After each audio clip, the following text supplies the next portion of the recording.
1,000 years ago, long before Cabot and Columbus, Viking longboats cruised the coast of Labrador. The Vikings met and fought with the people of Labrador, men who called themselves Inuit. The Inuit watched the Viking come and go, and the first link between Europe and America dissolved into legend.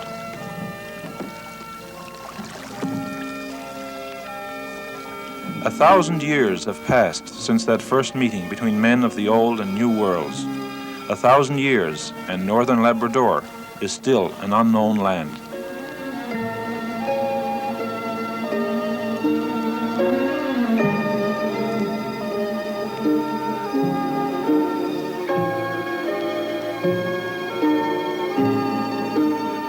Nain, today the biggest settlement in northern Labrador.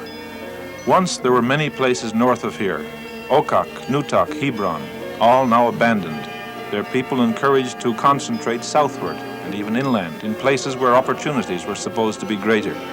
Most came here to Nain, swelling the population to 850 and making the community, by northern standards, a sizable town. The winter is long and hard in northern Labrador, with the sea frozen till late spring. June brings the mosquitoes and the first of the coastal boats. From then on, there's a steady trickle of visitors, relatives, officials, tourists anxious for a glimpse of the Eskimo. They step into a strange world. Most of the people of Nain are indeed Eskimo, and many do not speak English. Yet they play Bach and old religious airs on instruments imported from Germany. A bit of a disappointment, maybe, to the camera snappers looking for sealskin drums. Okay. Most of the band are away fishing. There's just enough left at home to muster this welcome for the resident Moravian missionary and his family, just back from a visit to the historic centers of the Moravian Church in Europe. The Moravians were the first Europeans to settle in Labrador. Since 1771, they've been one of the strongest forces on the coast, their influence extending far beyond spiritual matters. The Moravians' power and influence on the coast is shared with the International Grenfell Association, which runs hospitals, nursing stations, and boarding schools, and with the Newfoundland government. For Nain and the other communities in northern Labrador are run by civil servants with headquarters in St. John's and Ottawa. The store is a government store.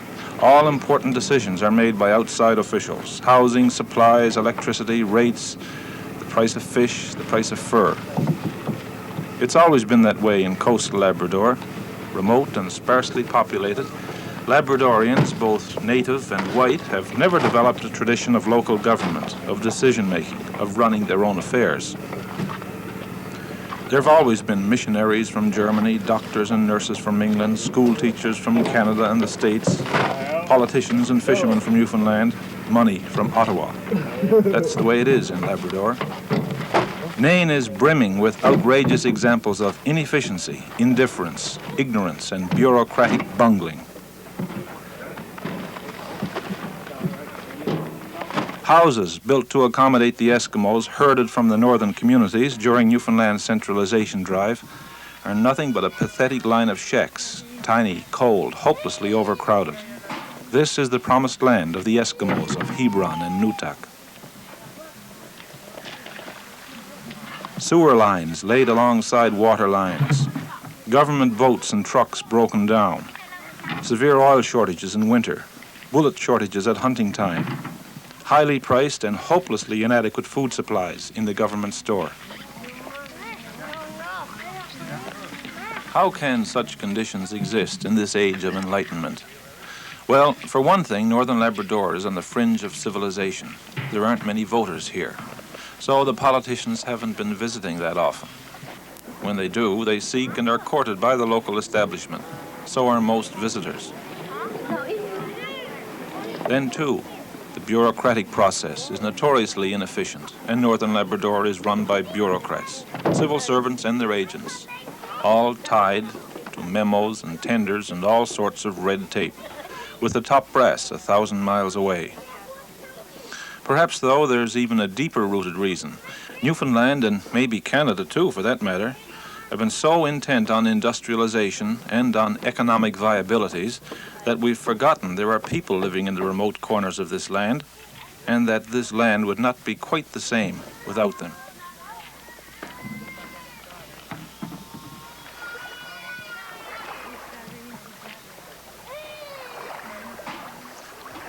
But we're getting too deep.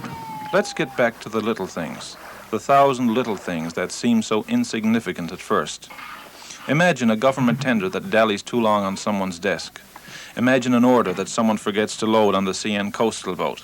Then pretend you're an Eskimo like Tamaquachiak and you speak only Eskimo. And the char are running and you're desperately trying to get your boat ready. For the fishing season is short here in the north and you know the bitter taste of welfare. It's hard to get parts and materials at the store, isn't it?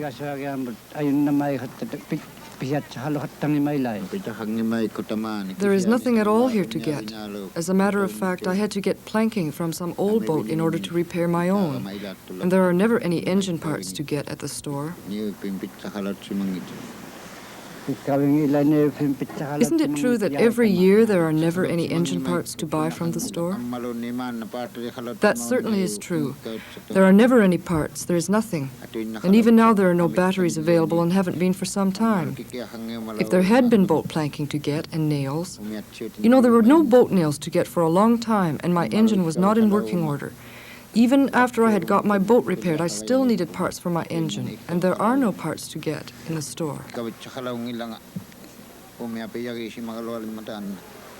No planking, no nails, no batteries, no parts for his engine. Need Tamaquachiak say more. Simple needs indeed, yet they spell success or failure for this fisherman. It could be the difference between independence or welfare, and what can he do about it? This isn't an isolated case, and it isn't confined to the fishery. 4 large boats have been to Nain with supplies. While there are now mountains of sugar and flour, there are no vegetables, no fruit, no salt. A schooner skipper with a load of turnips and potatoes from Newfoundland could have started a lucrative northern black market. But why was Tamaquachiak so anxious to go fishing? Aren't our native peoples supposed to be living on welfare anyway?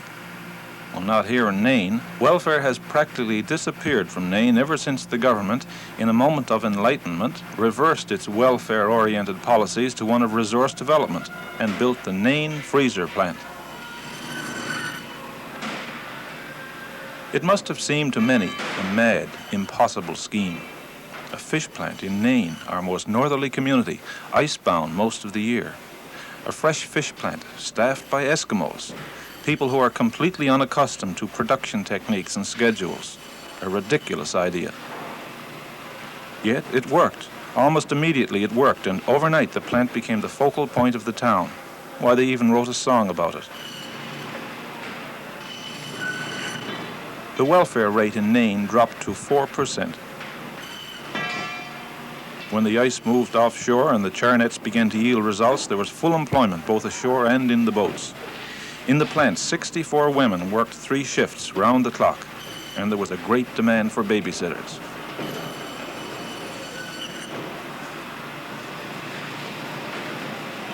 Little wonder then that Tamaquachiak is so discouraged.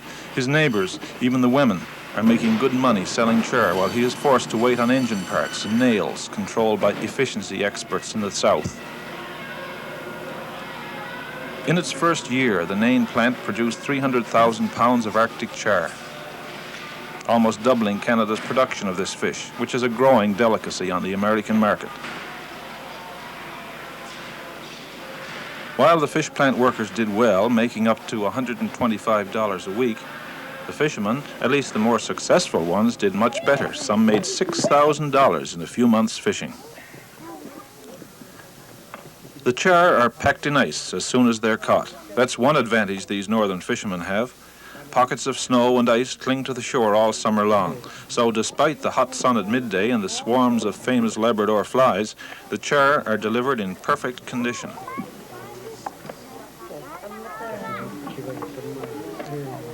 The Nain fish plant didn't start the char fishery in Labrador, it merely intensified it.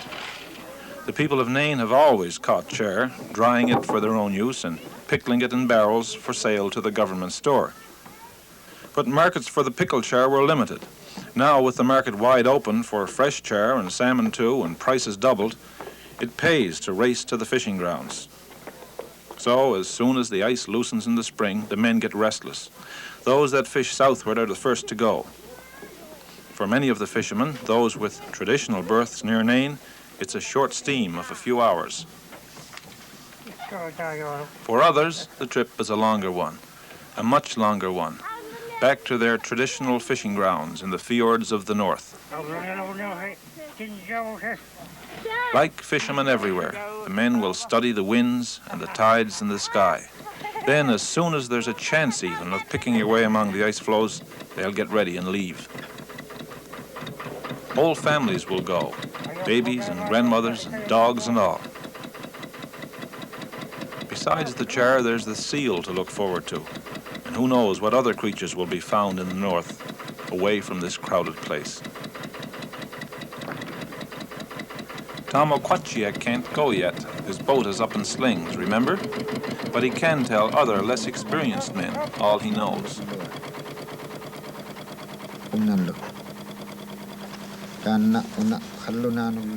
Here is where there are lots and lots of trout. And further in here, too. This place, too, has trout. The white man always tried this place with rods, and there used to be tents here, too, for the white man. There's one house there. I think there is. There was a house there. I don't know if it's there now. We used to go around here in kayaks.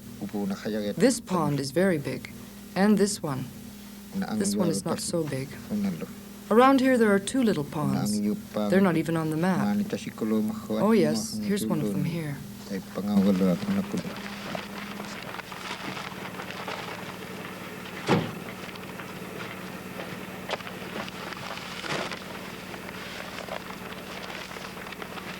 Today, Epakoyok decides it's time to go north. The boat is ready. Christiana, his wife, has the youngsters all bundled up, so it's down to the wharf and into the boat. They think the ice is off the land now. Other boats are moving north, too. The day promises well. Where are they going? He doesn't know for sure. Probably somewhere in Okak Bay, 100 miles to the north. How long will the trip take? He doesn't know that either. Depends on the winds and the ice and the seals, for he'll be hunting on the way. Does it really matter how long it takes? Christiana and the children, do they mind cruising a wild and lonely, ice-plagued coast for 100 miles or more, living in a tent for months? Mind it? Why should they mind it? They are Inuit, and this is their land, and Appa is a good hunter.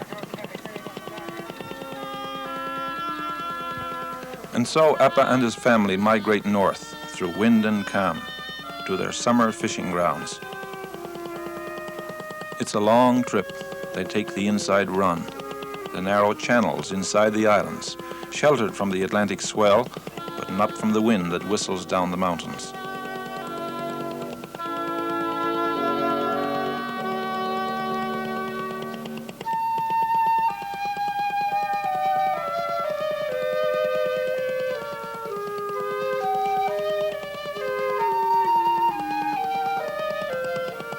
Then it's on around the towering Keglapikes, the toothed mountains where there's no shelter and where a breeze can become a gale in a matter of minutes. Today, though, the sea off the Keglapikes is a mirror. The ice can be a help as well as a hindrance, for it cuts off the heavy Atlantic swell. Sometimes it can close in and nip the boats, though, and families can be stuck fast in the ice for weeks at a time. But no worry, it's bound to break up sometime, and when it does, they'll continue their voyage.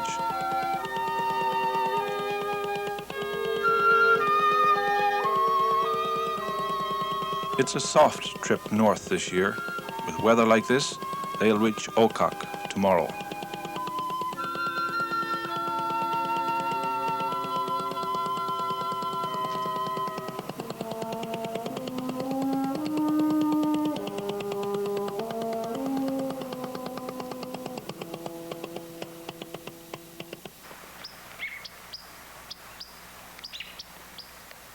Okak Bay, a summer home for the Eskimos of Nain.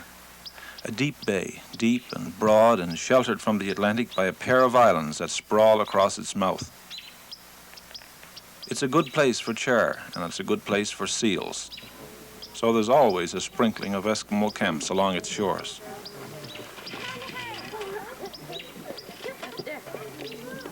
Here at Okak and in other bays and fjords, they'll spend the summer under canvas, the young and the old, living close to the land and the sea as did their fathers before them.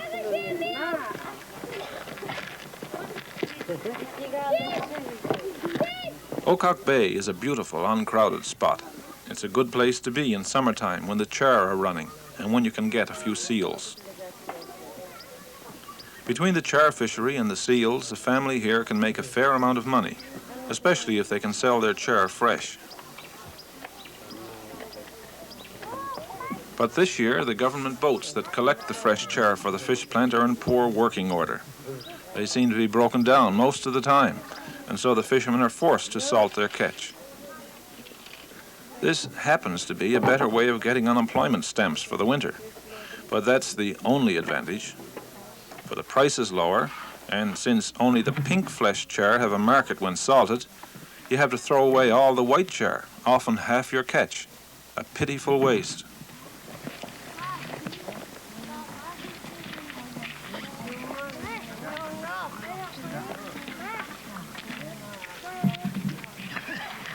In this age of increased productivity, it seems strange and highly inefficient to see a fisherman use only 2 or 3 nets. Yet, that's just how these Eskimos operate. Inefficiency, or is it wisdom? Is it what we in the South would call conservation? A crew of fish killers from Newfoundland once fished hard in a bay to the north, made a lot of money maybe, but it took the char 10 years to recover. Here, with a couple of nets, you can fish forever. Apakoyak pitched his camp on the north side of Okak Bay. This would be home for the summer and early fall. There are char to be fished and seals to be hunted. The geese and ducks are flying overhead, and over the hills are the caribou. With luck, they'll catch 50 or 60 barrels of char for the plant in Nain, and dry it for their own use too.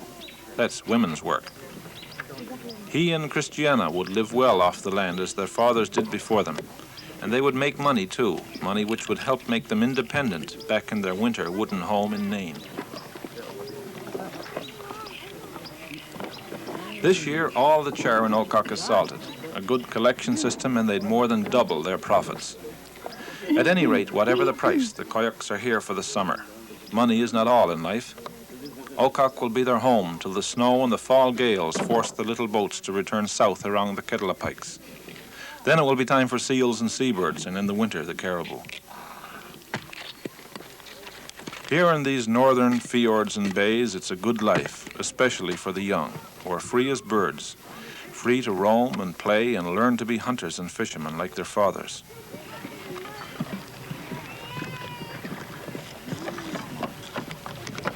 For Appa's oldest daughter, little Eva Koyak, Okak means the chance to search for pretty stones, especially Labradorite, the beautiful blue-green stone that is found only in Labrador.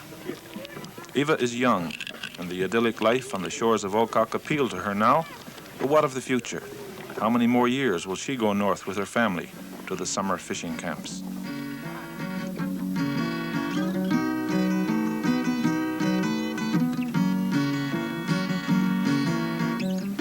Not everyone moves away in the summer.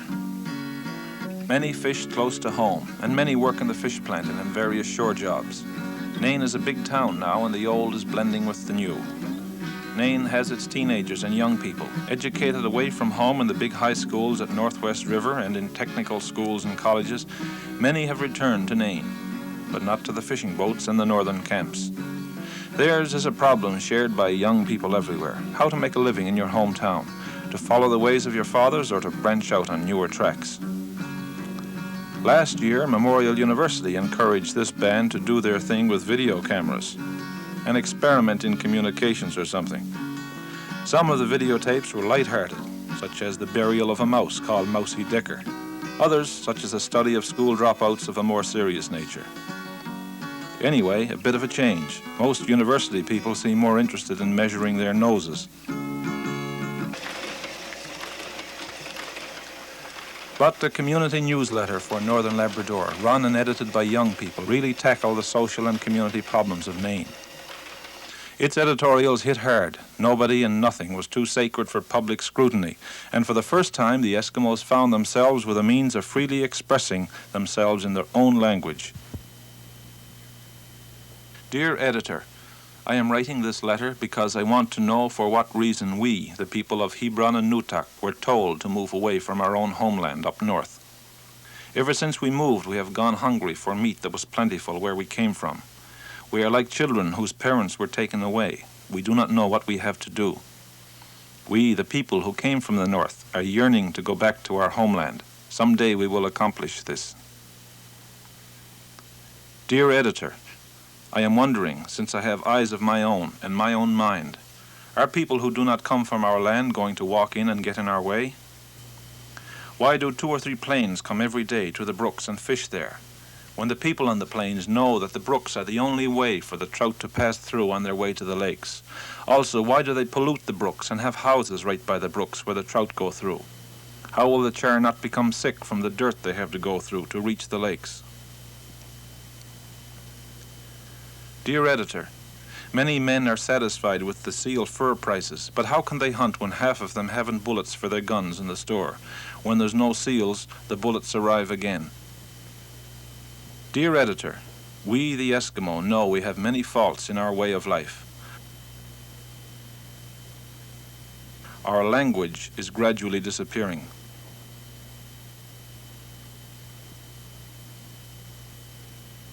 Our children go to school and learn the history and language of the white man. But they forget that we too have to learn our own way of life and history and language. I'm very aware of the fact that more and more of the Inuit are forgetting, so I feel that Eskimo should be taught in schools. There are many unseen things that can happen every winter, and even in summer. People should be taught as to what they should do, or how they should take care of themselves in any situation. We who know how to take care of oneself here in the north are only a very few now, and we won't live forever. Do you feel that the old Eskimo customs are dying?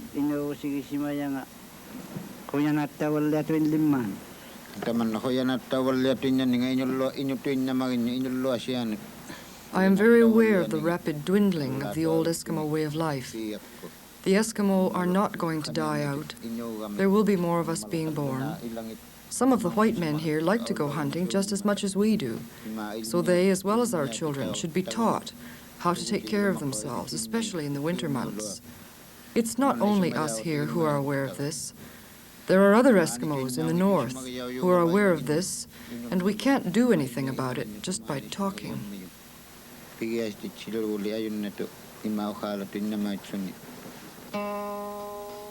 Labrador, our Northland, a blend of mountain and sea, wild and lonely, a land of legend. A land whose people grope between lifestyles, confused and uncertain, between the half-forgotten way of the Inuit and the half-learned way of the white man. For a long time we regarded Eskimos as simple children of the north. We ruled them, we changed them, we told them what to do. We shifted them about to conform with our own ideas about living. There's drunkenness and squalor in the north today. There's distrust and frustration behind the smiling faces of the Inuit. But at the same time, there's a new spark being kindled and fanned throughout the north too. A new interest in being Eskimo.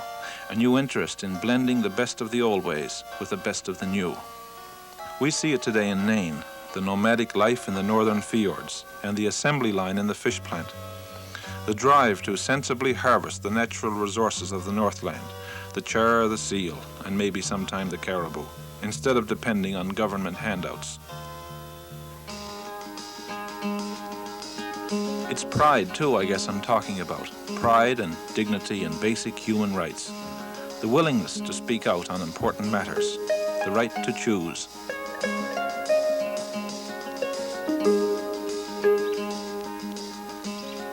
We have many things to say to the white people, and know that they are curious about our way of life, and we too are curious about theirs. So let us communicate with each other more, to know each other.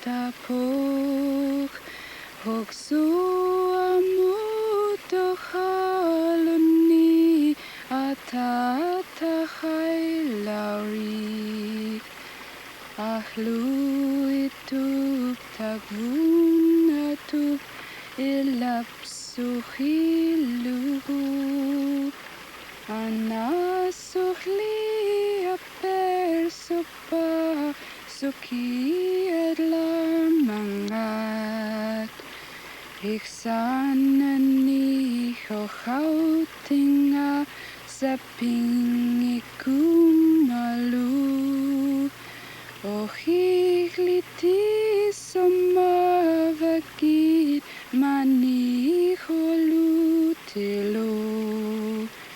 anab suptam nakiuva tahatai kaularu ananama iluvinga kukviorutiha atatahalo ovani khongmut piaularpuk ani